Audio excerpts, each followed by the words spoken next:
S K super TMT, the long life TMT. ಎರಡನೇ ಮಗುವಿನ ನಿರೀಕ್ಷೆಯಲ್ಲಿದ್ದಂತಹ ದಂಪತಿಗೆ ಇದೊಂದು ರೀತಿ ಆಘಾತವೇ ಸರಿ. ಸಂತಸದ ಕ್ಷಣವನ್ನು ಶೇರ್ ಮಾಡ್ಕೊಳ್ಬೇಕು ಅನ್ನುವಂತಹ ನಿಟ್ಟಲ್ಲಿ ಫೋಟೋಶೂಟನ್ನು ಮಾಡಬೇಕು ಅಂತ ದಂಪತಿ ಅಂದ್ಕೊಂಡಿದ್ರು. ಆ ಸಂದರ್ಭದಲ್ಲಿ ಮೊದಲ ಮಗು ನೀರಿಗೆ ಬಿದ್ದು ಸಾವನ್ನಪ್ಪಿದೆ. ಗರ್ಭಿಣಿ ಫೋಟೋಶೂಟ್ ವೇಳೆ ಮೊದಲ ಮಗು ಸಾವನ್ನಪ್ಪಿರುವಂತಹ ಪ್ರಕರಣ ಮಾದನಾಯಕನಹಳ್ಳಿಯ ಗಿಡ್ಡೇನಹಳ್ಳಿಯಲ್ಲಿ ಸಂಭವಿಸಿದೆ.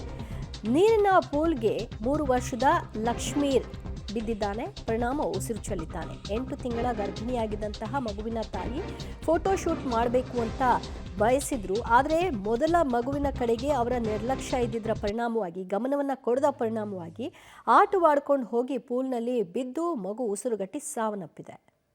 ತಾಯಿಯ ಜೊತೆ ಫೋಟೋಶೂಟ್ಗೆ ಬಂದಂಥ 3 ವರ್ಷದ ಮಗು ದಾರುಣವಾಗಿ ಸಾವನ್ನಪ್ಪಿರುವಂಥದ್ದು. ಇದು ಖಾಸಗಿ ರೆಸಾರ್ಟ್ನಲ್ಲಿ ಒಂದು ನೀರಿನ ಸಂಖ್ಯೆ ಬಿದ್ದು 3 ವರ್ಷದ ಮಗು ಸಾವನ್ನಪ್ಪಿದೆ. ಮಾದನಹಳ್ಳಿ ಪೊಲೀಸ್ ಠಾಣಾ ವ್ಯಾಪ್ತಿಯಲ್ಲಿಗೆ ಬರುವಂತಹ ಗಿಡ್ಡೇನಹಳ್ಳಿಯಲ್ಲಿ ಇರುವಂತಹ ಈ ರೆಸಾರ್ಟ್ನಲ್ಲಿ ನಿನ್ನೆ ಸ್ವಾತಿ ಎಂಬುವರು ತನ್ನ ಫೋಟೋಶೂಟ್ 8 ತಿಂಗಳ ತುಂಬ ಗರ್ಭಿಣಿ ಆಗಿರ್ತಾರೆ. ಈ ಸಂದರ್ಭದಲ್ಲಿ ಆಕೆ ಒಂದು ಫೋಟೋಶೂಟ್ಗೆ ಬಂದಿರ್ತಾರೆ. ಈಗ ಈ ವೇಳೆಯಲ್ಲಿ ಮಗು ಒಂದು ಆಟ ಆಡುವ ವೇಳೆ ನೀರಿನ ಸಂಖ್ಯೆ ಕಾಲು ಜಾರಿ ಬಿದ್ದು ದಾರುಣವಾಗಿ ಅಲ್ಲಿ ನೀರಿನಲ್ಲಿ ಮುಳುಗಿ ಸಾವನ್ನಪ್ಪಿರುವಂಥ ಘಟನೆ ನಡೆದಿದೆ. ಈಗಾಗಲೇ ಖಾಸಗಿ ನೆಲಮಂಗಲದ ಮಾದನಹಳ್ಳಿ ಪೊಲೀಸರು ಸಹ ಸ್ಥಳಕ್ಕೆ ಭೇಟಿ ನೀಡಿ ಎಲ್ಲ ಒಂದು ವಿಚಾರಣೆಯನ್ನು ಮಾಡ್ತಾ ಇದ್ದಾರೆ. ಮಗು ಹೇಗೆ ಸಾವನ್ನಪ್ಪಿದೆ ಮತ್ತು ಏನು ಕಾರಣ ಆಯಿತು ಅನ್ನೋ ನಿಟ್ಟಿನಲ್ಲೂ ಸಹ ಪೊಲೀಸರು ಒಂದು ಪರಿಶೀಲನೆ ನಡೆಸ್ತಾ ಇರುವಂಥದ್ದು. ಸುಮಾರು 4 ಅಡಿ ಆಳದಲ್ಲಿರುವಂಥ ನೀರಿನ ಸಂಖ್ಯೆ ಮಗು ಬಿದ್ದಿರುವಂಥದ್ದು. ಸ್ವಾತಿ ಹಾಗೂ ಚರಣ್ ದಂಪತಿಗಳಿಗೆ ಸೇರಿದ ಮಗು ಆಗಿರುವಂಥದ್ದು.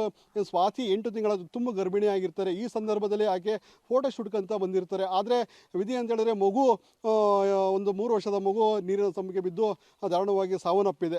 ಈಗ ಪ್ರಕರಣವನ್ನು ದಾಖಲಿಸಿಕೊಂಡ ಮಾದನಹಳ್ಳಿ ಪೊಲೀಸರು ತನಿಖೆಯನ್ನು ನಡೆಸ್ತಾ ಇದ್ದಾರೆ. ಕ್ಯಾಮ್ರಾ ಪರ್ಸನ್ ಪುರುಷೋತ್ತಮ ಜೊತೆ ಪ್ರಕಾಶ್ ಪಲ್ಬಿ ಟಿವಿ ನೆಲಮಂಗಲ.